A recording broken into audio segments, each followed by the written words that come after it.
शिक्षकों के नियमितीकरण की मांग पर क्या है राजनीतिक दलों का रुख। इसी खास मुद्दे के साथ हम हाजिर हैं एमपी न्यूज पर। मैं हूं निधि आपके साथ।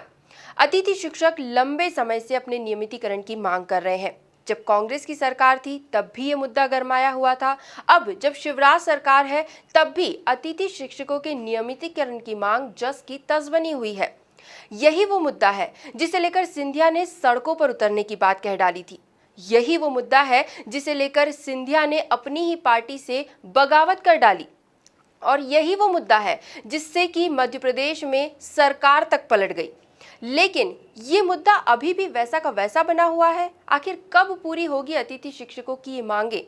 इसी पर हम प्रतिक्रिया जानेंगे कांग्रेस और बीजेपी की। कांग्रेस की ओर से पूर्व उच्च शिक्षा मंत्री जीतू पटवारी इस वक्त एमपी न्यूज के साथ हैं। स्वागत आपका एमपी न्यूज पर। और आपसे हम जानना चाहेंगे कि इस पूरे मसले को लेकर आपकी क्या प्रतिक्रिया, आपको क्या लगता है क्या अब अतिथि शिक्षकों की मांगे आखिरकार पूरी हो सकेंगी? ये मेरा काम नहीं जवाब देने का। ये तो जिस व्यक्ति ने पहले भड़काया, फिर अतिथि विद्वानों के साथ ईमानदारी से काम कर रहे थे, 100% उनका मैं मंत्री था और हमने चॉइस फिलिंग से, न्याय से, पारदर्शिता से, ईमानदारी से हमने जो उनकी चॉइस फिलिंग की व्यवस्था की थी। केवल आमंत्रण पत्र बचे थे और सरकार चली गई, तो वो आमंत्रण पत्र ये सरकार जारी नहीं कर रही। 4-4 महीने से किसी प्रकार का उनको वेतन नहीं दिया। और ये जो लोग उनके हक की बात, हित की बात, सड़क पे आने की बात करने वाले आज मौन है, इनको सांप सूंघ गया। ऐसा क्यों? सवाल ये मैं लगातार कहता हूँ इस बात को कि अतिथि शिक्षक गुरु जिसकी आत्महत्या 63 लोगों ने कर ली, अतिथि शिक्षकों ने, ये सरकार के मुंह से कुछ नहीं निकला। तो मैं समझता हूँ कि ये तो अतिथि विद्वान प्रदेश और आप जर्नलिज्म देखें कि इस तरह का अन्याय हो रहा है इस प्रदेश में।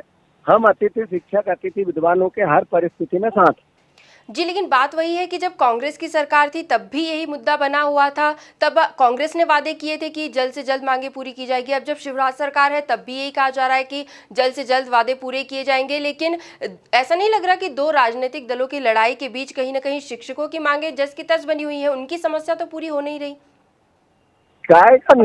सत्ता की लड़ाई अलग है और सत्ता की लड़ाई से इससे क्या लेना देना। लोकतंत्र की हत्या की है, हम लोकतंत्र के लिए लड़ेंगे। ये कोई हमारी कांग्रेस पार्टी की है, हमारे स्वार्थ की लड़ाई थोड़ी है, प्रदेश की लड़ाई, आम जनता की लड़ाई। पर अतिथि विद्वानों का इससे क्या लेना देना? जब हमारी सरकार थी, जब अलग अलग भाषण देने वाले शिवराज सिंह चौहान आज मुख्यमंत्री हैं, अलग अलग बात करने वाले भारतीय जनता पार्टी के नेता आज सत्ता में है, तो क्यों इनके साथ न्याय नहीं करते भाई? जी, बहुत बहुत धन्यवाद आपका एमपी न्यूज से जुड़ने के लिए। तो कांग्रेस की तरफ से ये थी प्रतिक्रिया पूर्व उच्च शिक्षा मंत्री जीतू पटवारी की।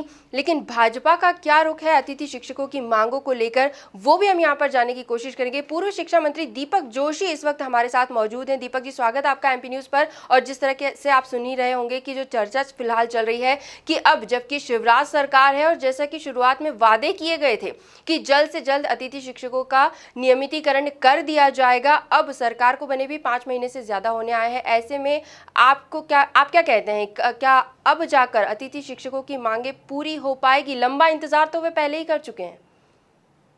नहीं, सरकार तो मांग को पूरी करने के लिए मेरे ख्याल से प्रतिबद्ध भी है।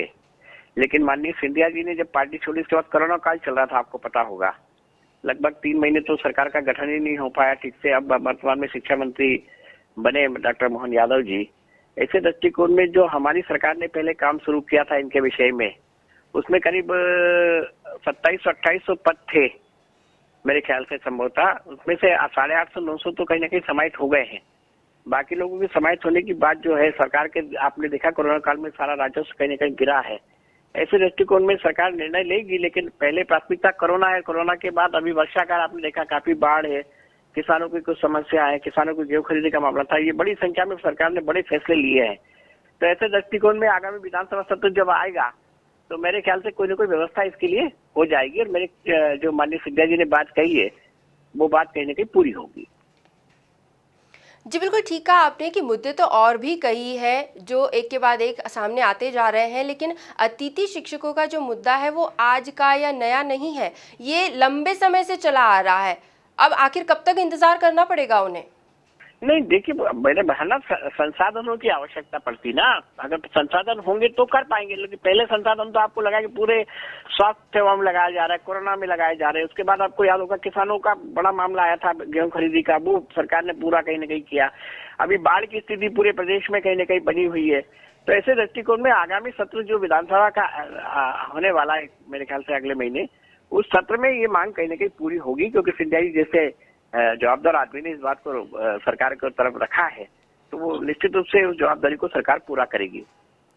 जी बहुत बहुत धन्यवाद आपका हमसे जुड़ने के लिए और अपनी प्रतिक्रियाएं हमसे साझा करने के लिए। तो बीजेपी और कांग्रेस का अपना अपना रुख बना हुआ है, लेकिन दूसरी तरफ अतिथि शिक्षकों के नियमितीकरण की मांग भी पूरी तरह से बनी हुई है। उसका कोई सॉल्यूशन अभी तक नहीं मिल पाया है। आखिर अतिथि शिक्षकों का ये इंतजार कब खत्म होता है, ये भी देखने वाली बात होगी।